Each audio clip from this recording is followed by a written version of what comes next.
Bueno, ya van 3 días que el Banco de la Reserva Federal de Nueva York está inyectando recursos en lo que es el mercado de dinero para evitar que se encarezcan las condiciones de financiamiento para bancos, para grandes empresas, porque estamos hablando del mercado repo, que es clave este mercado en las operaciones de este tipo de compañías en operaciones diarias por su financiamiento. Así que cuando la tasa subió del 2% al 10% el martes, entró en acción la propia autoridad. Hablamos del Federal Reserve Bank of New York. Este jueves inyectó $75,000 millones. Ojo, que estas operaciones no se veían desde los tiempos de la crisis financiera de 2008. Y porque no se veían desde entonces, es que la pregunta es obligada. ¿Nos debe preocupar lo que estamos viendo? ¿Cómo nos va a afectar si es el caso? Jorge Suárez Vélez y esta servidora hemos estado juntas en las buenas y en las malas analizando este tipo de eventos en Nueva York en particular, Jorge. ¿Y quién mejor que hablarlo contigo?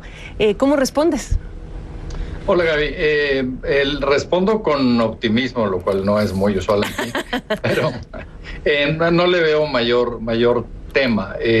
Creo que lo que vimos fue una serie de temas puramente técnicos que se juntaron, entre ellos momentos para pago de impuestos que fueron en la semana pasada. Hubo, digamos, un pequeño lapso de liquidez, pero estructuralmente no veo nada que sea preocupante y que debería hacernos comparar esto con 2008, donde sí se veía que, por ejemplo, en los mercados de hipotecas estaba habiendo enormes distorsiones en precios que eran insostenibles. Entonces aquí esto no es lo que se ve, pero yo creo que lo que sigue siendo un tema, Gaby, es el tema de perspectiva económica global. O sea, lo que hemos visto es que en general los bancos centrales del mundo de 2008 para acá le han inyectado a la economía mundial la friolera de 13 millones de dólares de liquidez, y ahora que se empieza a ver clara la desaceleración global, están volviendo a hacer lo mismo. O sea, no en este mercado en particular al que tú hacías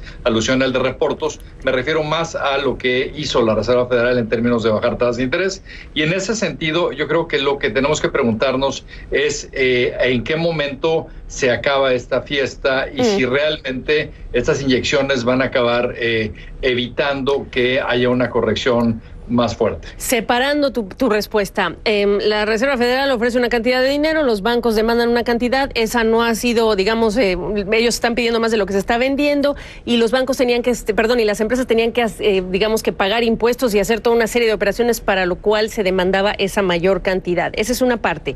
Esta otra parte del riesgo, Jorge, me hace pensar en un momento además en el que, si hablamos solo de Estados Unidos, regresamos a los déficits de $1 billón a buscar financiarlos con bonos del Tesoro, y en estas condiciones se antoja más riesgoso, ¿eh?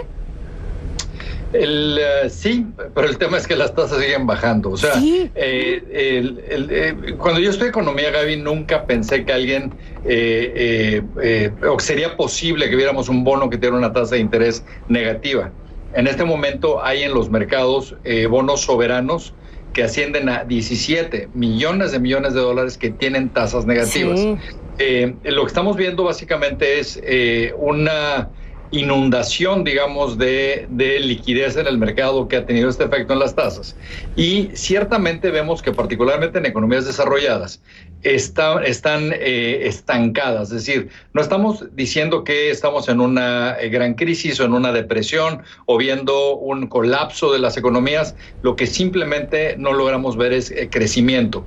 Hay algunos factores estructurales para esta falta de crecimiento, ¿no? Los hemos platicado tú y yo en este espacio, no temas que son demográficos, al que tú haces alusión, el tema de exceso de endeudamiento, un tema de disminución en la productividad que habíamos visto en algún momento en años pasados, y lo que vemos es esta reacción de seguir reduciendo tasas que nos hace pensar que al menos por un rato los mercados de activos, incluyendo la bolsa, van a tener algo de oxígeno, o sea, lo cual hace que en este momento no nos estamos preocupando. La pregunta de fondo, sin embargo, es ¿y a la larga qué va a pasar? Y sabes que habiendo ya pasado por varias de estas crisis, lo cual habla de que ya no es uno un niño, Jorge, lo digo por tu servidora, no por ti, El punto aquí es, bueno, ¿cuántas veces se va a desaprovechar este tipo de ambientes para hacer el tipo de ajustes, para mejorar la competitividad de nuestros países? Hablemos de Estados Unidos, pero hablemos del resto del mundo, hablamos de tasas de interés negativas, y en este escenario nos hemos encontrado en más de una oportunidad y el otro lado de la tarea no se hace, Jorge.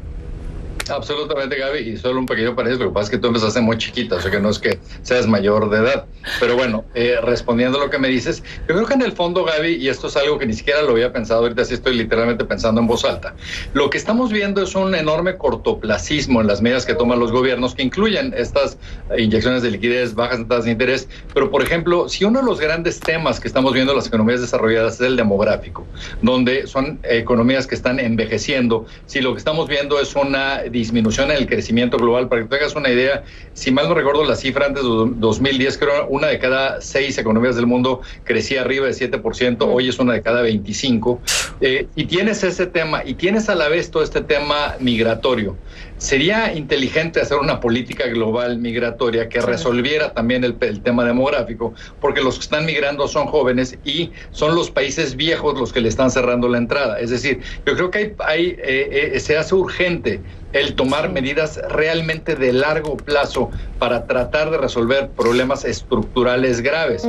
Pero lo que estamos viendo es lo opuesto, un cortoplacismo absoluto que es muy preocupante. La tragedia del cortoplacismo en las buenas y las malas con Jorge Suárez Vélez. Me da gusto verte. Igual a mí.